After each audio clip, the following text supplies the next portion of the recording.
So, update ito sa aking monthly claims dito sa World App. Meron ditong 4.68.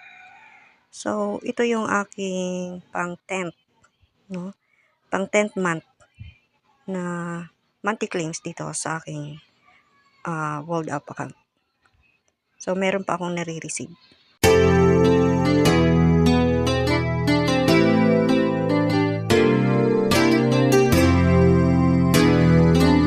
So, makikita mo rito, meron pang February at saka March. 2 months pa na natitira na aking monthly claim. Check natin ang ating wallet. Ayan, 153 something. Ayan, din dito sa history. Nakikita naman dyan yung aking na-claim ngayon. Pag may nare-receive akong monthly claims, ay nilalagay ko yan or dinideposit ko yan dito sa Uno. And so, yung iba is tinitrade nila sa ibang, andyan sa mga mini apps. Akin is dito sa Uno. Depende sa inyo. Ayan po.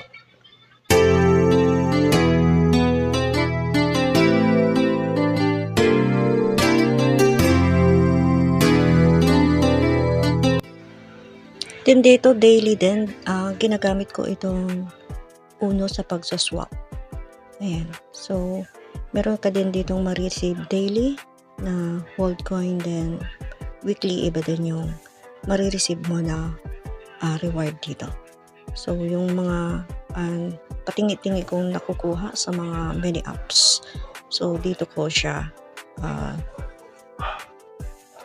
sinaswap. So, para may extra ka din nakukuha dito. Kahit maliit lang, so okay na yun. Ayan po. Kailangan mo lang gamitin itong Uno sa pagsaswap ng mga coins mo dito na nare-receive dito sa mini apps.